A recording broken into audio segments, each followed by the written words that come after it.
नमस्कार दोस्तों, मैं प्रमोद कुमार और आप देख रहे हैं Jyoti IAS. Your achievements our goal. मतलब कि हम आपकी ही अचीवमेंट्स हमारा गोल है दोस्तों।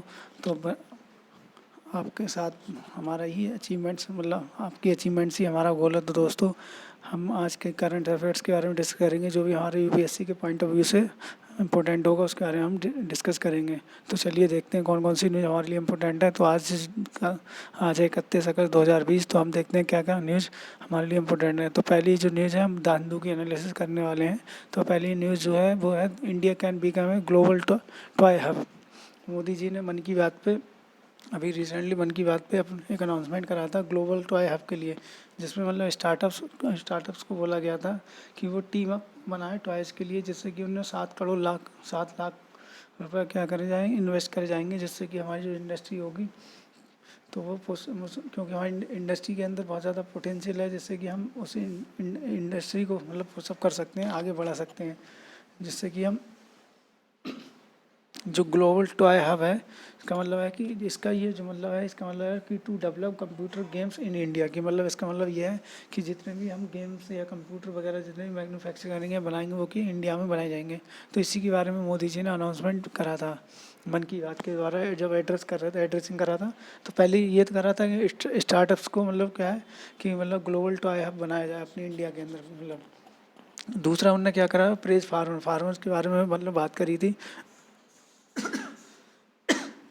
तो फार्मर्स के बारे में बात करी तो उन्होंने बताया था कि जो अभी इस साल जो हुआ है खरीफ की क्रॉप में, मतलब बहुत ज़्यादा इंक्रीमेंट हुआ है। कितना 7% इंक्रीमेंट हुआ है। आप इसमें देख भी सकते हो कितना 7% इंक्रीमेंट हुआ है।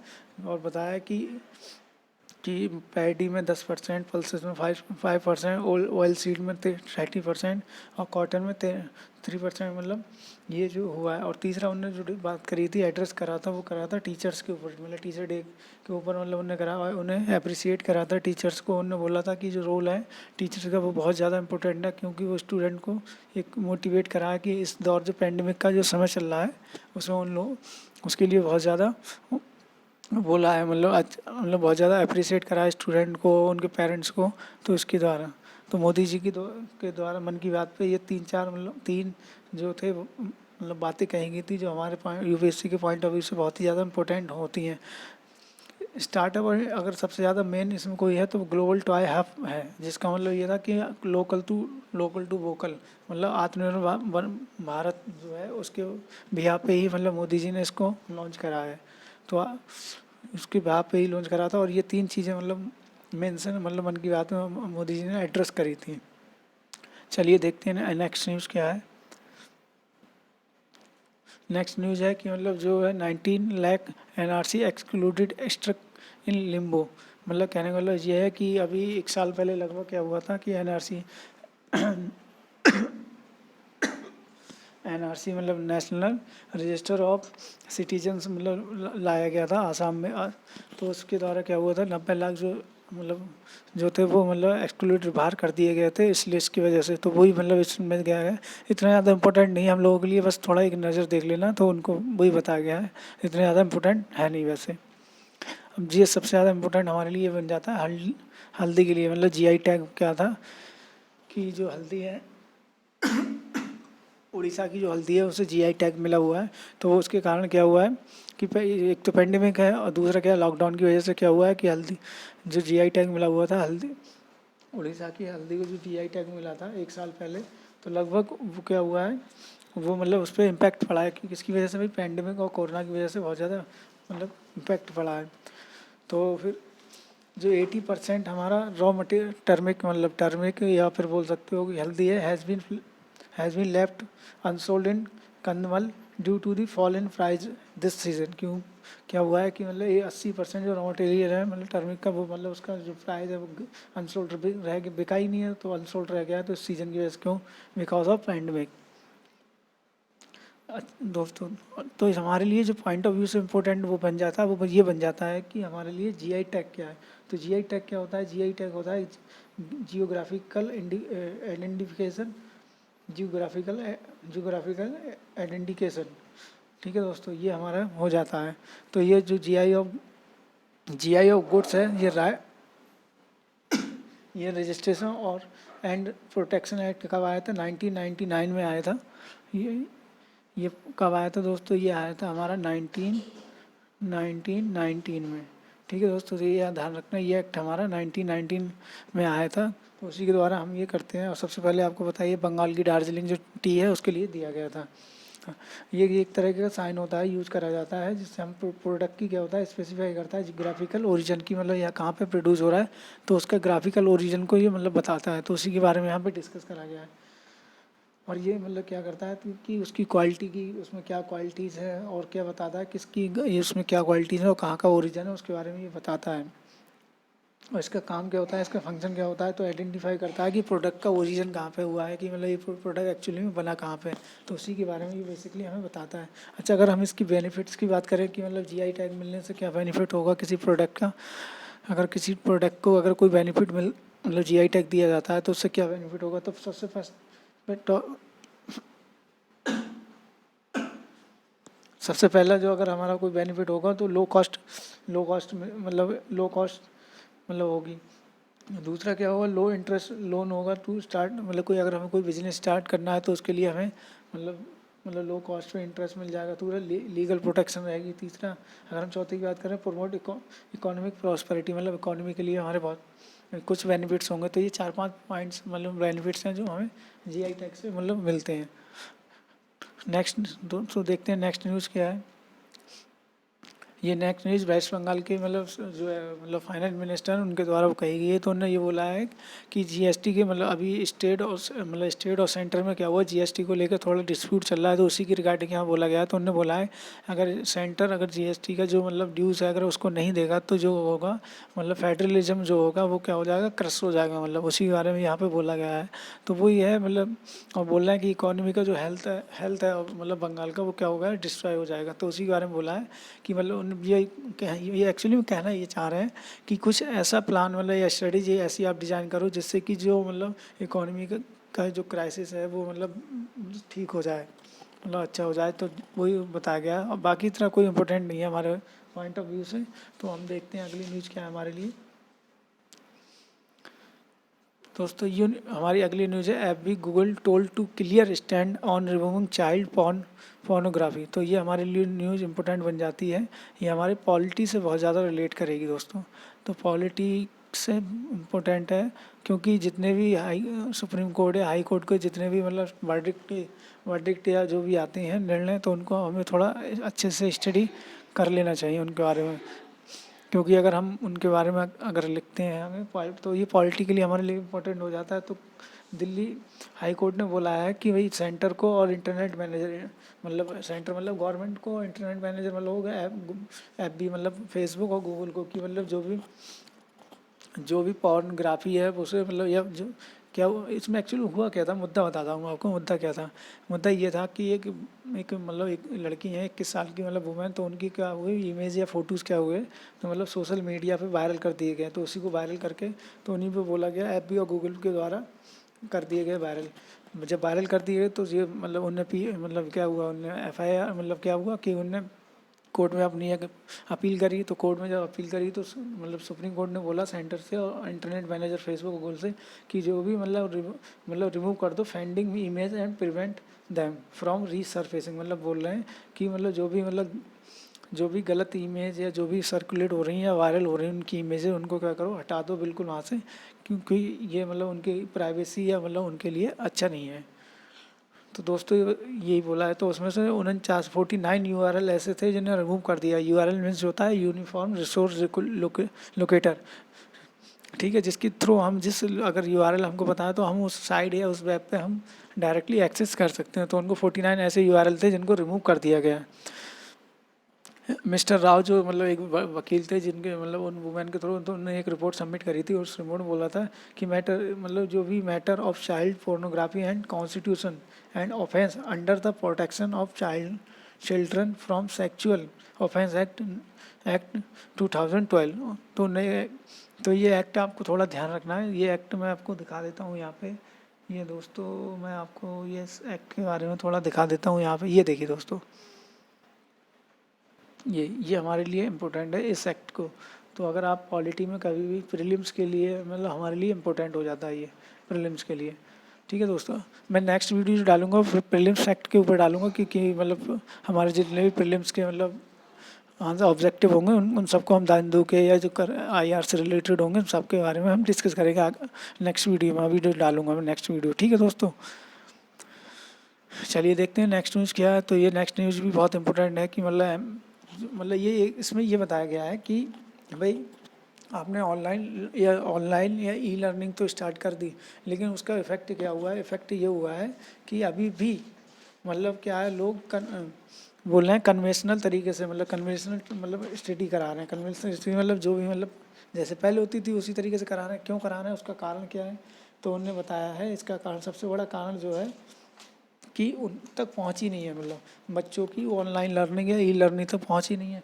तो उन्होंने बताया कि 98 स्टूडेंट ऐसे हैं जिनके पास फ़ोन तक नहीं है, तो वो ऑनलाइन लर्निंग कैसे अचीव कर सकते हैं, यही बताया गया। कितने परसेंट, कितने कितने 98 स्टूडेंट ऐसे हैं जिनके पास मतलब स्मार्टफोन ही नहीं है। और दूसरा, अगर सबसे पहले इशू तो ये हो गया इलेक्ट्रिसिटी, मतलब दूसरा इशू ये हो गया स्मार्टफोन नहीं। दूसरा क्या हो गया कि इलेक्ट्रिसिटी की बहुत ज़्यादा प्रॉब्लम है। तो अगर इलेक्ट्रिसिटी की प्रॉब्लम होगी दोस्तों, तो सबसे बड़ी इलेक्ट्रिसिटी की प्रॉब्लम है। ठीक है, दूसरा दूसरा पॉइंट तो ये हो गया इलेक्ट्रिसिटी की प्रॉब्लम है। तो ये हम इलेक्ट्रिसिटी की प्रॉब्लम है। और दूसरा क्या है कि पुअर इंटरनेट कनेक्टिविटी भी बहुत ज़्यादा पुअर आती है। कुछ एरियाज़ ऐसे हैं जहाँ पर इंटरनेट कनेक्टिविटी होती नहीं है। तो वही बताया गया है कि ई लर्निंग है स्टार्ट तो हो गई है, लेकिन बट क्या है कि अभी भी मतलब वहाँ पे कन्वेंशनल तरीके से स्टडी हो रही है। कहाँ पे MP के कुछ विलेजेस हैं, वहाँ पे बताया गया कि वो लिख भी रखा है MP village return to conventional mood as e learning remains elusive. तो उन्होंने बोला है कि मतलब अभी भी वैसी की वैसी हैं, कन्वेंशनल तरीके से करा रहे। ई लर्निंग का कोई अभी भी वहाँ पे कोई मतलब कोई भी स्टेप नहीं लिया गया है। तो वही बताया गया है। तो मैंने डाटा आपको बता ही दिया सारा क्या क्या दिक्कत थी, मतलब क्यों नहीं हो पा रही है। तो सबसे मेन पहला ये था कि वहाँ पे स्मार्टफोन ही नहीं है बच्चों के पास। दूसरा क्या, इलेक्ट्रिसिटी की बहुत ज़्यादा प्रॉब्लम है। तीसरा क्या था कि मतलब इंटरनेट कनेक्टिविटी ही नहीं आती यहाँ पे सही।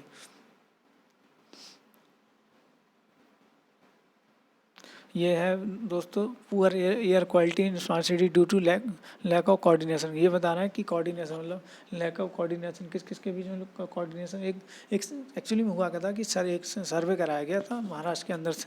महाराष्ट्र की 6 सिटीज़ थी जिनके अंदर अभी मतलब क्या है, एक सर्वे कराया गया। तो उन्हें बताया गया कि मतलब जो एयर क्वालिटी है वो मतलब स्मार्ट सिटीज़ में बहुत ज़्यादा ख़राब हो रखी है। ख़राब क्यों हो रखी है? क्योंकि मतलब जो कोऑर्डिनेशन है किसमें, जितने भी हमारे मतलब कहने का मतलब जितने भी मतलब डिपार्टमेंट से लेके नीचे तक का लोअर से लेके अपर तक के जितने बीच में उनके बीच में कोऑर्डिनेशन अच्छा ही नहीं। तो उसकी वजह से क्या हुआ कि वहाँ पे स्मार्ट सिटी अगर कोई भी प्रोजेक्ट या कोई भी चीज़ योजना आती है तो उसके अच्छे से इम्प्लीमेंट हो नहीं पाता। तो वही बताया गया है इस पूरी न्यूज़ में। इतना ज़्यादा इंपॉर्टेंट है नहीं दोस्तों, वैसे आप एक नज़र देख लेना इस पर। बाकी मैंने आपको बता दिया डिटेल में क्या है दोस्तों। फिर मूव करते हैं हम डाटा पॉइंट, जो कि द हिंदू का डाटा पॉइंट दे रखा है। ये बहुत ज़्यादा इंपॉर्टेंट है हमारे लिए। फिर से ये बता रहा है China on top of value chain. सबसे पहले ये देखते हैं वैल्यू चेन होती क्या है एक्चुअल में, तभी हम देखते हैं क्या रहेगा आगे। तो वैल्यू चेन एक बार मैं बता देता हूँ आपको। एक तरीके का ये बिजनेस मॉडल होता है जिसपे क्या होता है, जिसपे full range of achieve needed to create a product और सर्विस। मतलब एक तरीके का ये मतलब क्या होता है, तरीके का full range of activities needed to make a product और सर्विस। मतलब क्या है कि एक तरीके की जितनी भी एक्टिविटीज़ है या जितनी भी नीड जितनी रेंज की एक्टिविटीज़, अगर हम किसी प्रोडक्ट को बना रहे हैं या सर्विस को बना रहे हैं तो उसको बनाने के लिए हमें जितनी चीज़ों की नीडेड होगी, आवश्यकता होगी, उसी को हम बोलते हैं वैल्यू चेन। तो वैल्यू चेन तो चाइना जो है वो सबसे टॉप पे है। टॉप पे होने का कारण तो सब आपको लोगों को पता ही होगा। एक तो क्या उसकी चीज़ें बहुत ज़्यादा इफेक्टिव होती हैं, दूसरा क्या कि मतलब बहुत ही लो कॉस्ट में और बहुत ज़्यादा अच्छी चीज़ों को डिज़ाइन कर देता है। तो वही इसमें डाटा दिखाया गया है कि मतलब क्या क्या है। तो एक है कैपिटलाइज। आप कैपिटलाइज को मैं बता देता हूँ दोस्तों। कैपिटलाइज ये देखिए दोस्तों, कंज्यूमर राइट तो गिरता चला जा रहा है, पहले गिरता चला आया है अभी 2018 तक, लेकिन अब जो कैपिटलाइज है वो बढ़ता चला गया है। क्यों कैपिटलाइज होता क्या है पहले वो देख लो। कैपिटलाइज होता है goods that are used in producing other goods. मतलब ऐसा गुड्स जो दूसरे गुड्स को बनाने में मतलब यूज करा जाए, ऐसा गुड्स जो दूसरे गुड्स को बनाने में यूज करा जाए, उसी को बोलते हैं हम कैपिटल, कैपिटल राइज, ठीक है। तो कैपिटल राइज इसमें देख ही सकते हो आप, कैपिटल राइज मतलब बता रहे हैं कैपिटल गुड्स कितना इंक्रीमेंट हुआ है, कहने का मतलब है कि कितनी कंट्रीज इससे एक्सपोर्ट कर रही है। 1984 से लेके 2018 तक का इसमें डाटा दिखाया गया है, तो कैपिटल राइज कितना ज़्यादा बढ़ता चला गया है। दूसरा क्या है दोस्तों, दूसरा है ओवर डिपेंडेंसी, कि मतलब डिपेंडेंसी, हम कितने डिपेंडेंट हैं, कौन कौन सी कंट्रीज हैं जो डिपेंड हैं किस, मतलब इंडिया, आप देखो यहाँ पे देखोगे 1998 से लेके 2018 तक पे हमारा ग्राफ धीरे धीरे धीरे धीरे बढ़ता चला गया है। मतलब 2015 से लेके 18 के बीच में, मतलब 16 के बीच में हमारा ग्राफ बहुत ज़्यादा बढ़ा है। सबसे ज़्यादा इंडिया के ही है, मतलब पहले चाइना, जापान, फिर मतलब फिर इंडिया। तो ये देख सकते हैं कितने हम कितना ज़्यादा इम्पोर्ट कराते हैं, मतलब अमेरिका से, सॉरी चाइना से। तो ठीक है दोस्तों, और ये देखिए चीफ सप्लायर, अगर इस पॉइंट को आप देखोगे कि सबसे ज़्यादा सप्लायर कौन है, कि मतलब जो प्रोडक्ट या मशीनरी या जो भी मशीनरी हो गई या जो प्रोडक्ट हो गए या मतलब जो असेंबली हो गई या जो इक्विपमेंट हो गया, उनका सबसे बड़ा सप्लायर कोई है तो हांगकांग है, फिर साउथ कोरिया है, फिर मैक्सिको है, और फिर जर्मनी, फ्रांस, इस तरीके से ये हैं। ये सारे के सारे चीफ सप्लायर हैं। मतलब किस किस के सप्लायर हैं भाई, ये सप्लायर करते हैं इलेक्ट्रिकल इक्विपमेंट हो गया, मशीनरी हो गई, मैकेनिकल एप्लियंस हो गया, एक्सेट्रा, इतनी चीज़ों को ये हम इम्पोर्ट कराते हैं वहाँ से, सॉरी एक्सपोर्ट कराते हैं वहाँ से। नेक्स्ट न्यूज़ है कर्नाटका सीएम फ्लैग ऑफ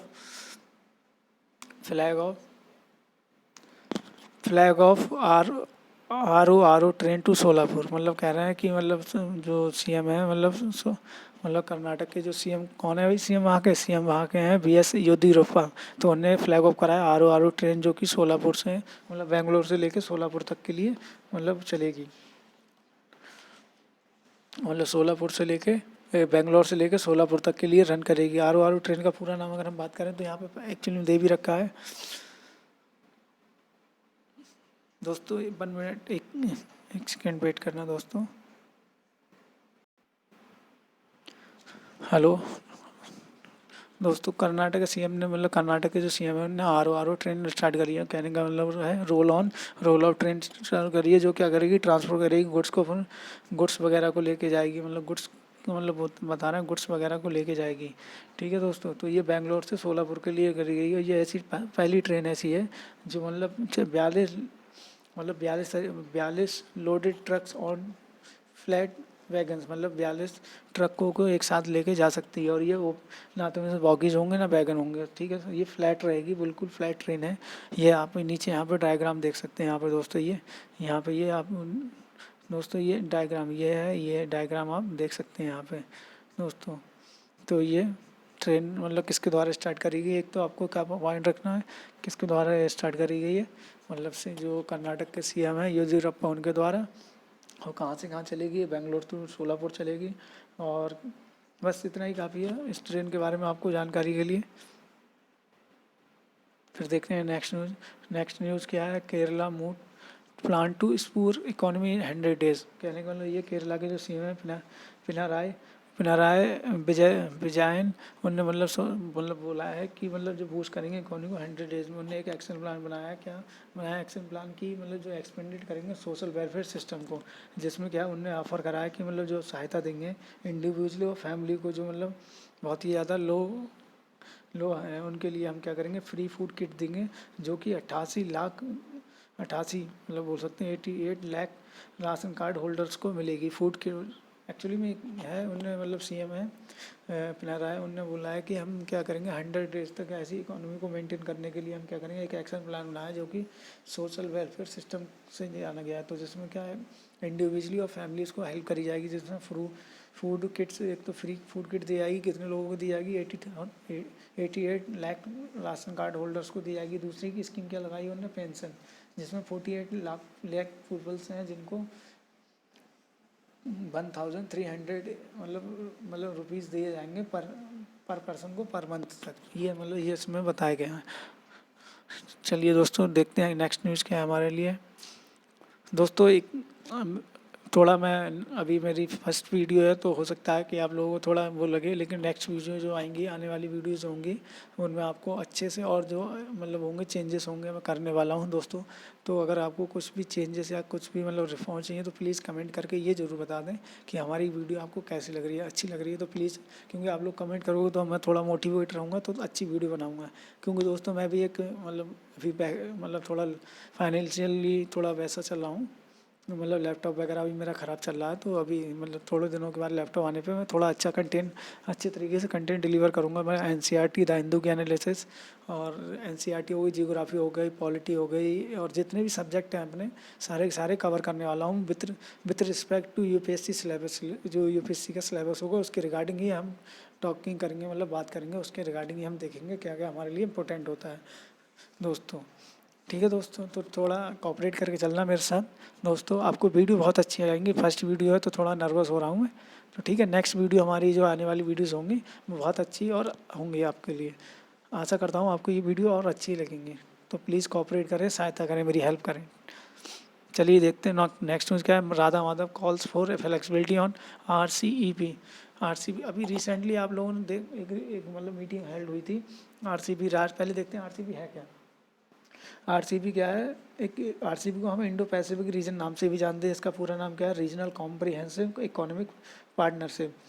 जो क्या कराता है, फ्री ट्रेड एग्रीमेंट कराता है, जिसका और जिसमें क्या होता है कि मतलब वर्ल्ड का जो सबसे ज़्यादा ट्रेडिंग जो होता है वो इसी के द्वारा, आरसीईपी के द्वारा होता है। तो मोदी अभी क्या हुआ था, फ्री ट्रेड एग्रीमेंट के अंदर क्या हुआ था कि मोदी जी ने मतलब डिनाई कर दिया, मना कर दिया था कि हम इसमें मतलब ऐसा अलाउ नहीं कर रहे हैं। तो वही अभी राधा माधव जी जो हैं बीजेपी के सेक्रेटरी हैं, तो उन्होंने यही बोला कि थोड़ा फ्लेक्सिबल, मतलब थोड़ा फ्लेक्सिबिलिटी का मतलब तो आप जानते हो कि फ्लेक्सिबिलिटी मतलब थोड़ा मुलायम हो, मतलब उस चीज़ को और दोबारा सोचो, कुछ चेंजेस करके मतलब बोला है उन्हीं ने, उनकी ने बोला। ये देखो एक स्टेटमेंट भी ने यहाँ पे दिया, क्या दिया है, if you want to be a good global player, मतलब यदि आप अच्छा प्लेयर बनना चाहते हैं ग्लोबली, अगर अच्छा प्लेयर बनना चाहते हैं तो आपको मतलब जो भी इंस्टीट्यूशन, जितने भी इंस्टीट्यूशन हैं उनसे कभी बाहर नहीं आना चाहिए, उनके साथ रहना चाहिए, चाहे थोड़ा ही समय रहो लेकिन रहना चाहिए। एंड देन से you want a global player, यदि आप, उन्होंने कहा यदि आप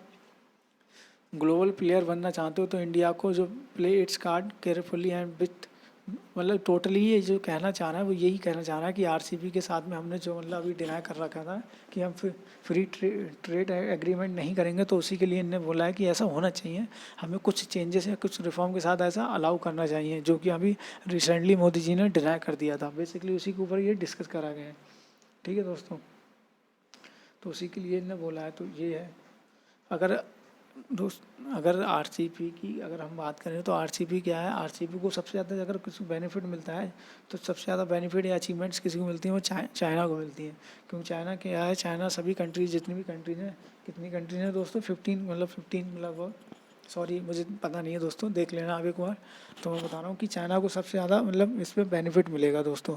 और जो इसकी बैटल होगी, चाइना की जो बैटल चलेगी वो यूएसए के साथ बैटल चलेगी, तो वही मोदी जी को थोड़ा डरता है। तो इसलिए बोला जा रहा है कि मतलब इनने मतलब बीजेपी के जो सेक्रेटरी हैं राम माधव, तो उन्होंने बोला कि हमें थोड़ा फ्लेक्सिबिलिटी लानी चाहिए, किस पे लानी चाहिए, आरसीईपी की, मतलब रीजनल कॉम्प्रिहेंसिव इकोनॉमिक पार्टनरशिप पे थोड़ी फ्लेक्सिबिलिटी लानी चाहिए।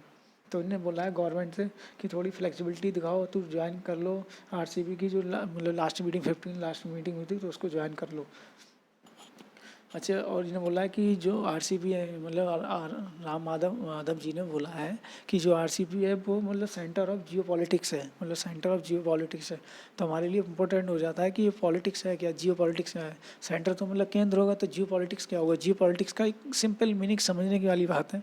जियो पॉलिटिक्स का मतलब हो गया, जियो मीन्स क्या होता है, अर्थ, और ग्राफिकल मतलब उसके ग्राफिक्स, मतलब ग्राफिकल मतलब उसकी मतलब प्रॉपर्टीज़ या एरिया या लैंड बोल सकते हो आप। तो उसको उसी को बोल रहे हैं कि सेंटर ऑफ जियो पॉलिटिक्स की उसका ये क्या सेंटर है, मतलब जियो पॉलिटिक्स है। तो इसकी एक छोटी सी डेफिनेशन है, एक लाइन की, आप थोड़ा ध्यान रखना, मतलब काम आएगी मेंस के लिए और प्रीलिम्स के लिए। The effect of earth geographic, मतलब ब्रैकेट में ह्यूमन एंड फिजिकल और पॉलिटिक्स एंड इंटरनेशनल रिलेशन। कहने का मतलब यह है कि मतलब जो जियोग्राफिकल जियो पॉलिटिक्स है वो क्या है, मतलब इफेक्ट ऑफ अर्थ जियोग्राफिक्स, मतलब जो अर्थ का इफेक्ट, जो अर्थ मीन्स लैंड, लैंड वगैरह जो होगी हमारा, उसका इफेक्ट क्या पड़ेगा हमारी पॉलिटिक्स में या इंटरनेशनल रिलेशन में, बाउंड्रीज हो गई या उनके वो डिस्प्यूट हो गए, तो उसको ही हम बोलते हैं जियो पॉलिटिक्स। जैसे कि हमारा इंडिया चाइना और इंडिया पाकिस्तान ही चलता है, तो वो क्या है, सारे सारे जियो पॉलिटिक्स के ही डिस्प्यूट है। आई होप आपको ये पूरा मैटर समझ में आ गया होगा। चलिए देखते हैं नेक्स्ट न्यूज़ क्या है दोस्तों। हाँ दोस्तों, ये वैसे हमारे यूपीएससी के पॉइंट ऑफ व्यू से तो इम्पोर्टेंट नहीं, बट ये क्या बताया गया है कि अभी क्या हुआ है कि मेंटल डिस्ट्रेस हुआ है किसकी वजह से, ड्यू टू दी पैंडेमिक। तो एक सर्वे कराया गया है 235 रिस्पॉन्ड कंडक्ट कराया गया, जिसमें मतलब ये न्यूज़ देख लेना आप लोग दोस्तों, इतनी ज़्यादा इंपॉर्टेंट नहीं है। नेक्स्ट न्यूज़ देखते हैं। हाँ दोस्तों, ये पैनल देखते हैं। ये एक पैनल का बनाया गया है लॉकडाउन, मतलब जब लॉकडाउन था तो उसके लिए, मतलब बाद में एक पैनल बनाया गया है। तो उससे ये पैनल ये इसलिए बनाया गया है कि उससे ये देख सकें कि मतलब जो भी मतलब क्या इम्पैक्ट हुआ है, मतलब को लॉकडाउन की या पैंडेमिक की वजह से, मतलब मेंटल है किस पे, वर्करों पे, या मतलब जो मतलब क्या हुआ है कि मेंटल हमारे जो इंडियन सिटीजन है तो लॉकडाउन की वजह से उन पे क्या मेंटल, मतलब क्या मेंटल हेल्थ पे, मतलब या फिर बोलते हैं साइकोलॉजी क्या मतलब इफेक्ट पड़ा है। तो उसी के लिए एक पैनल बनाया गया है। और जो पैनल में जो बनाया गया है, स्टैंडिंग कमेटी बनाई गई है कि मतलब एक कमेटी बोल सकते हो या पैनल बोल सकते हो, इसमें 31 मेंबर हैं, जो किसके द्वारा हेड करी जा रही है, कांग्रेस के एक डिप्टी लीडर हैं जो मतलब राज्यसभा से हैं, जिनका नाम आनंद शर्मा, उनके द्वारा ये करी जा रही है। और दूसरा क्या बोला गया है कि मतलब एडवर्स इफेक्ट बताया गया है कि ऑनलाइन क्लासेस का क्या हुआ है, मतलब कहने का मतलब ये है कि ऑनलाइन क्लासेस का क्या इफेक्ट रहेगा बच्चों पर, क्या इफेक्ट पड़ रहा है। क्योंकि अगर वो मतलब ऑनलाइन क्लासेस लेते हैं तो उनकी आइज़ हो गई या मेंटली वो क्या हो रहा है, मतलब बहुत ज़्यादा डिस्टर्ब हो रहे हैं। तो उसी के बारे में एक कमेटी बनाई गई जिसके हेड कौन है, आनंद शर्मा। बस आपको इतना ही ध्यान रखना है। आई होप आपको ये वीडियो पसंद आएगा, तो प्लीज़ लाइक करें, शेयर करें, सब्सक्राइब जरूर करें और अपने दोस्तों के साथ शेयर करें। थैंक्स।